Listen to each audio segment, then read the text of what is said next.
Selama kedua mata saya masih terbuka untuk melihat kemungkaran dan kezaliman, maka selama itu saya tidak akan pernah tunduk kepada kemungkaran dan kezaliman tersebut. Itu sumpah saya di setiap persidangan ketika pledoi.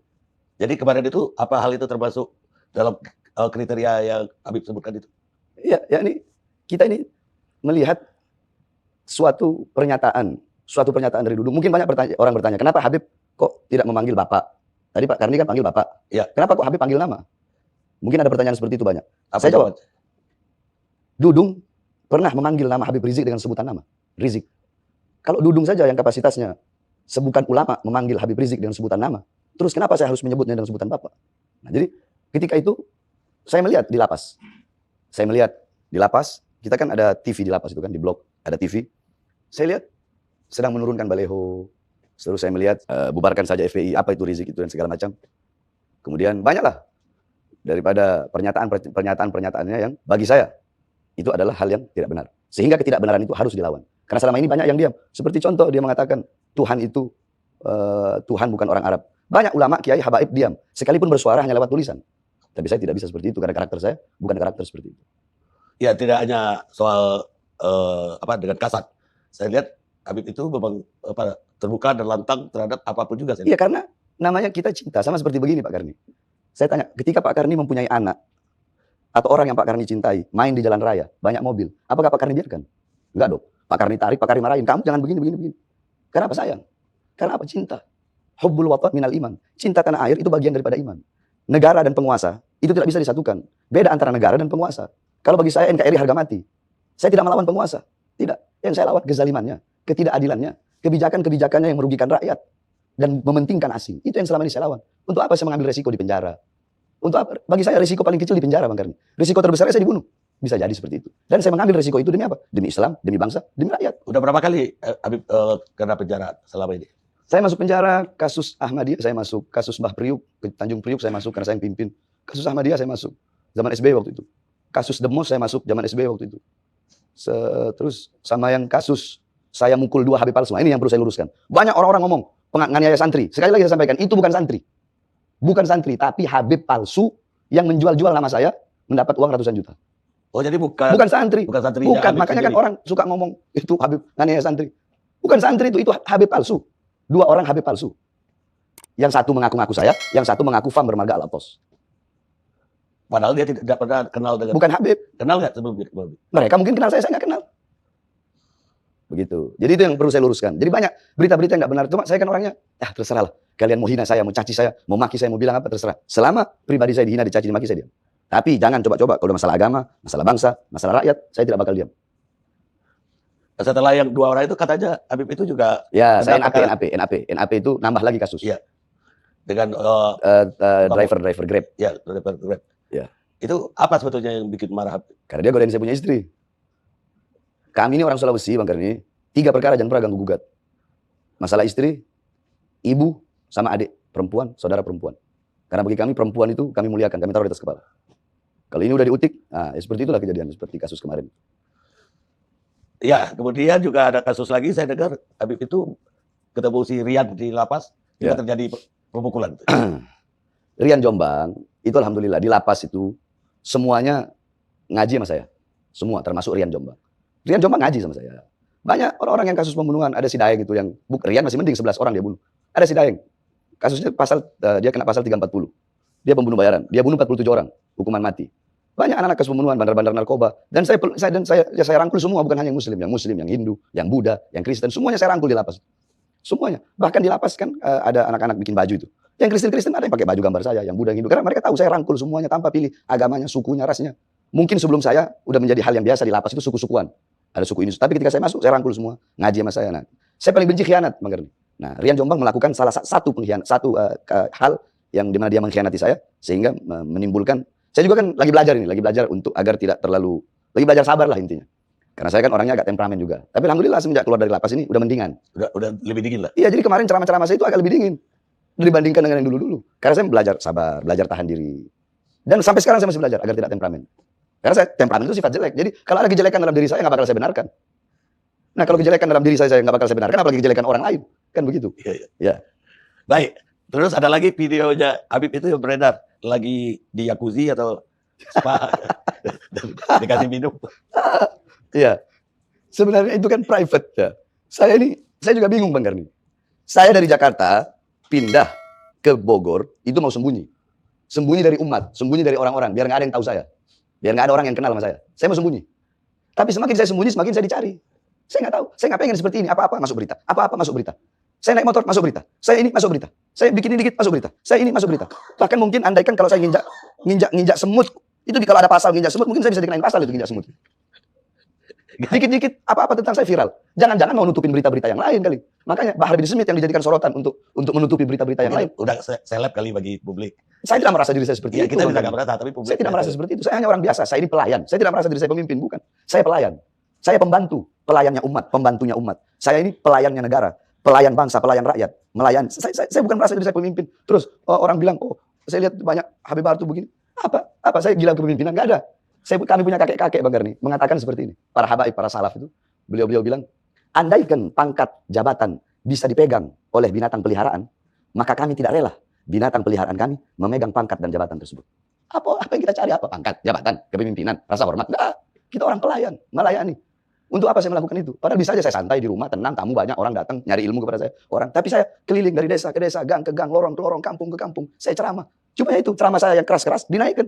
Giliran saya ceramah lembut, saya juga orang nggak gila Bang Garni. Masa kalau ada acara khitanan, sunatan, terus saya bahas pemerintah, kan nggak nyambung. Iya. Masa acara nikahan, saya bahas jihad, kan nggak mungkin. Iya kan? Acara walimatul urus, pernikahan, saya ceramah, ya saya bahas hak istri terhadap suami, hak suami terhadap istri. Dasar perkawinan lah. Iya, acara khitanan, saya bahas bagaimana itu khitan dan segala macam. Acara, ya begitu. Jadi masalah jacuzzi, masalahnya di mana? Saya mandi, bahkan saya di situ pakai sarung, pakai sarung, pakai baju, pakai sarung, mandi, dipermasalahkan orang. Enggak dipermasalahkan, enggak. Tapi unik aja, foto itu unik. Iya, makanya kan saya bilang, saya nggak mau seperti itu. Cuma orang-orang aja ini. Lagi merayakan apa? Oh enggak, itu saya lagi ceramah. Saya ceramah kalau nggak salah lagi ceramah di daerah Garut. Daerah Garut, daerah puncak yang dingin. Nah, di situ ada saya punya murid, punya villa. Murid saya punya villa, di villa situ ada VVIP room. Di situ saya sama istri sama anak-anak. Nah, di dalam kamar kita itu ya ada jacuzzi, kemudian ada private pool. Ya kita berendam, saya berendam di situ, apa salahnya? Berendam air panas. Berendam air panas. Menenangkan pikiran biar nggak terlalu keras. Tapi jadi saya bingung sama orang-orang ini.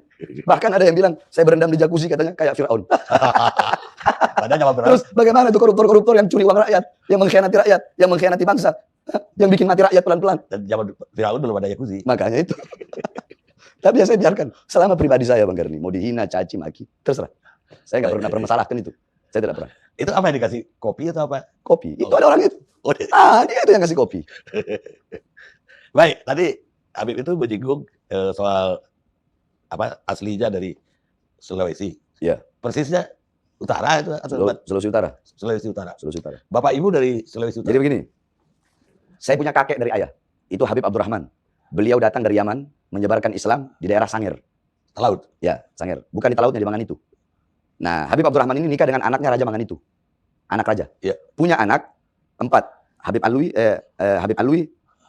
Terus yang lainnya ada di Lombok sama di Bali. Jadi yang dari Sangir itu hanya 1 Habib Alwi. Nah, Habib Alwi nikah dengan Habibah Fatmah, punya anak Habib Abdurrahman. Jadi Habib Alwi menamakan anaknya dengan nama ayahnya. Kebiasaan kita Habib. Habib Abdurrahman nikah sama anaknya Raja Ternate. Ya. Punya anak, saya punya abah. Saya punya abah nikah sama saya punya umi. Saya punya umi, itu abahnya, ayahnya umi saya, asli Buton. Oh, malah dari Buton. Ya, asli Buton. Ayahnya saya punya ibu. Iya. Asli Buton, terus Buton, ibunya Flores. Jadi ayahnya ibu, saya punya ibu, punya ayah, Buton, istrinya Flores. Nah, saya punya ibu, punya umi, punya ibu, itu suku Bajo. Suku Bajo, suku laut. Iya. Bajo, terus sama Bugis. Wah, banyak banget campuran. Iya, makanya dalam tubuh saya ini ada darah Bugis, ada darah Flores, ada darah Ternate, ada darah Sangir. Iya. Karena saya punya ibu kan bukan Syarifah. Ibu saya itu bukan Syarifah. Maksud kalau Habib kan laki-laki, perempuan Syarifah. Ya. Ibu saya bukan. Ibu saya Syarifah. Ibu saya bukan Syarifah. Orang biasa aja, bukan Syarifah. Oh, begitu. Begitu. Tapi lahir di mana, Dok? Lahir Manado. Lah, Habib sendiri belajar agama dulu di mana? Saya di Al Khairat, Habib Idrus, guru tua. Di mana tuh? Habib Idrus di Manado. Oh, di Manado. Kan banyak. Kalau pusatnya di Palu. Kakeknya mantan Mensos. Habib Salim Al-Jufri Mensos. Oh iya. Nah, beliau punya kakek itu Habib Idrus bin Salim, pendiri Al Khairat. Saya dulu di cabang yang di Manado 12 tahun, baru saya ke Darul Lughah wa Dakwah. Itu di mana, Dok? Di Bangil. Oh, di Bangil. Baru saya teruskan lagi ke Tajul Muslimin. Habis itu buka pondok pesantren. Enggak. Habis itu ya ngelayap-ngelayap dulu. Jalan-jalan. Kan mondok udah terlalu lama kita. Jalan-jalan dulu, jalan, keliling-keliling. Baru saya awal buka majelis taklim. Buka majelis pertama 2. Saya buka majelis taklim itu tahun berapa lupa saya. Pokoknya saya buka majelis di Bintaro pertama kali, Bang. Jakarta Selatan. Buka majelis taklim, ya dari desa ke desa. Terus makin banyak, kampung ke kampung. Dari wilayah ke wilayah, dari kota ke kota, sampai daerah ke daerah, sampai seluruh Indonesia. Terus bin Smith-nya itu dari mana? Sebenarnya bin Sumaid. Oh, Sumaid. Sumaid, sin, mim, ya, to. Sumaid. Cuma kita kan orang Indonesia ini nggak mau ribet. Sama kayak begini, ada namanya Abu Futaim. Itu Habib juga, gelar Habib, Abu Futaim. Cuma karena nggak mau ribet, Buftem. Padahal Abu Futaim. Gitu. Saya pikir tadi ada dari Inggris juga itu. Oh, itu makanya orang bilang, ini Smith dari enggak. Bin Sumaid dari Amul Fagi. Jadi habaib itu 2, begini Bang Garni. Ini Fagil Mugaddam, ini Amul Fagi. Yang dari sini, jadi ini paman, ini ponakan. Asegaf, Al-Idrus, Al-Habsyi, Al-Attos, bin Syahab. Banyak, itu dari Fagihil Mugaddam.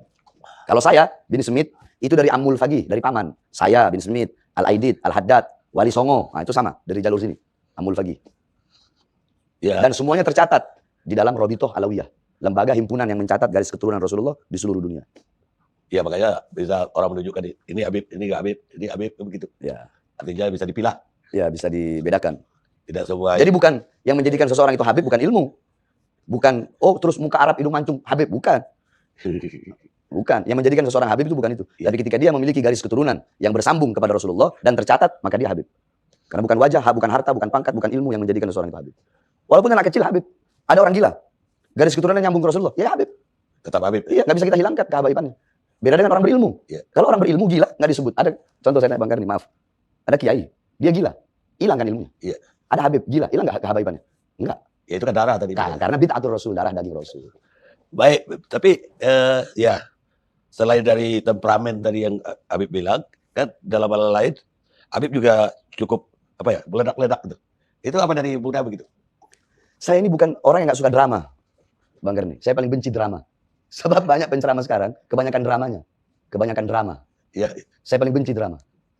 Saya paling benci orang yang suka bikin-bikin dirinya sendiri. Inilah saya. Fisiri wal alaniyah. Mau dalam keadaan sendiri, atau dalam keadaan ramai, ya inilah saya. Mau dibilang jelek Bahkan atau bagus? tadi saya kesini nggak sempat pakai baju koko, saya pakai kaos. Jadi saya apa adanya. Orangnya begini, sebeginilah saya. Saya nggak mau dibikin-bikin. Saya nggak pernah pakai imamah. Bisa saja saya pakai imamah. Tapi nggak, saya begini apa adanya. Baik, sekarang apa tanggapan Habib terhadap pengaduan yang baru terhadap Habib? Tanggapan saya, Ya. Jangankan 1 pengaduan atau 2 pengaduan, Bang Garni. Jangankan 1, 2, 3 laporan. 1000 laporan pun sejengkal saya tidak bakal mundur. Saya bakal maju. Andaikan ada surat panggilan, saya bakal datang sebagai warga negara yang baik. Saya tidak pernah mangkir. Selama ini proses hukum, tidak pernah sekalipun saya mangkir. Ada waktu itu di berita yang mengatakan Habib Bahar mangkir dari panggilan, hoak, bohong itu. Saya tidak pernah mangkir. Setiap ada panggilan pertama, pasti saya selalu datang. Mau sehat, mau sakit, selalu saya datang. Nah ini ada 2 laporan, 2 pengaduan. Jangankan 2, mau 1000 laporan, bakal saya hadapi. Nggak ada urusan. Kenapa? Karena saya hidup dengan prinsip saya. Yang saya sampaikan adalah kebenaran. Dan saya tidak peduli siapapun. Selama saya benar, saya berjuang untuk agama, untuk Islam, untuk bangsa. Khususnya kan sudah saya bilang, NKRI bagi saya itu harga mati. Pancasila harga mati. UUD 45 bagi saya harga mati. Jadi jangankan cuma di penjara, nyawa saya, jiwa saya murah buat tumpah. Bang Garni. Baik. Berapa banyak selama ini laporan terhadap Habib? Oh, saya nggak hitung, malas ngitungnya, Bang Garni. Buat apa ngitung-ngitung begitu? Dapat surat panggilan ya datang. Dan saya orangnya nggak ribet. Dipanggil ke pengadilan datang. Ya, dipanggil, datang. Mau ditahan, tahan, silahkan. Saya orangnya kan begitu.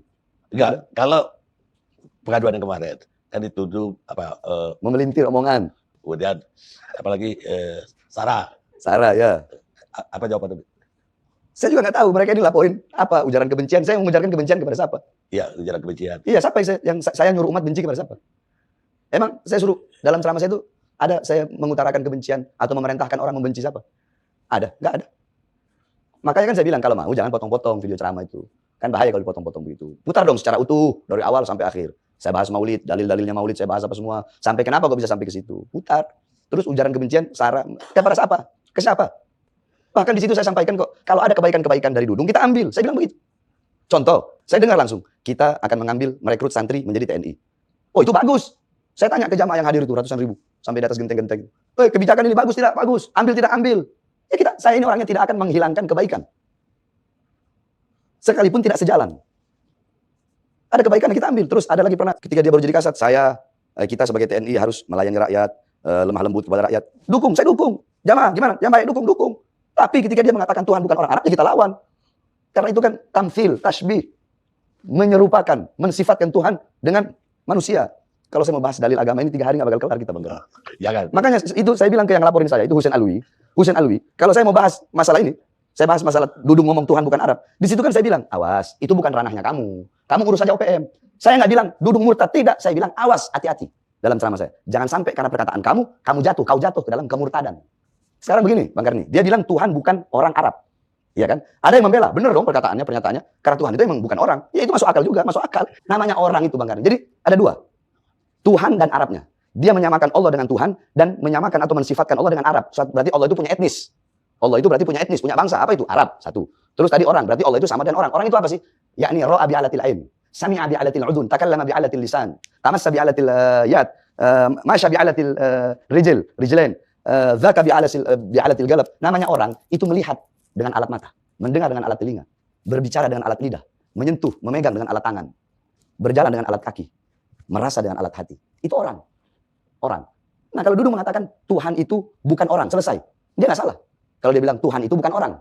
Tapi dia bilang Tuhan itu bukan orang Arab. Nah di situ. Jadi banyak orang ini nggak tahu otaknya pada bagaimana nih yang bela pernyataan seperti itu.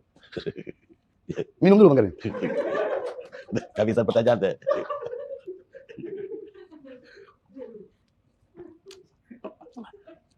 Baik, Beb. Jadi sudah ya clear lah bagi saya apa yang terjadi, apa yang Habib ucapkan dan apa yang diadukan oleh orang terhadap aparat kepolisian.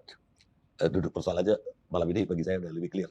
Selama ini kan berita aja simpang siur, baca sosmed, baca segala macam, kita bingung. Mungkin terakhir, Habib itu dianggap orang berani banget ya, sehingga orang mencari-cari siapa di belakang Habib itu. Refli Harun beberapa jam yang lalu mengeluarkan YouTube. Refli juga YouTuber. Bahwa Habib itu di belakangnya Cikias. Seberapa dekat Habib sama Cikias kalau gitu. Bang Karni, saya dari dulu banyak banget pejabat-pejabat yang mau datang tapi saya tidak mau. Saya tidak mau bukan berarti saya menolak. Karena memang saya nggak mau. Sebab ya saya orangnya itu bagaimana ya? Nggak abu-abu, hitam-hitam, putih-putih. Nggak ada abu-abu bagi saya. Sama seperti beginilah Prabowo. Saya itu dari dulu nggak pernah mendukung pencalonan karena hasil ijtima aja kan. Ulama melakukan ijtima, melakukan yakni suatu perkumpulan bagaimana nih mendukung buat bangsa negara apa segala macam. Nah, akhirnya Prabowo kan kemarin. Itu saya ceramah, ada Prabowo-nya. Saya bilang, saya dukung Anda, ya. Saya dukung Anda jadi presiden atas ijtima ulama.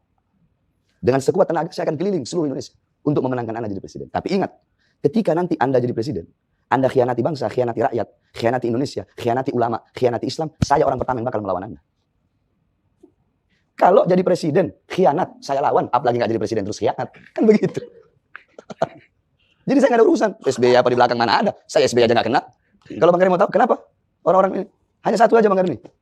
Saya menggantungkan segala sesuatu kepada Allah. Dalam hati saya hilangkan. Tidak ada dalam hati saya rasa takut kepada makhluk. Nggak ada.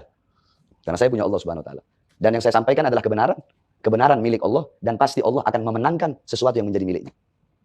Nggak ada backingan-backingan. Baik, Beb.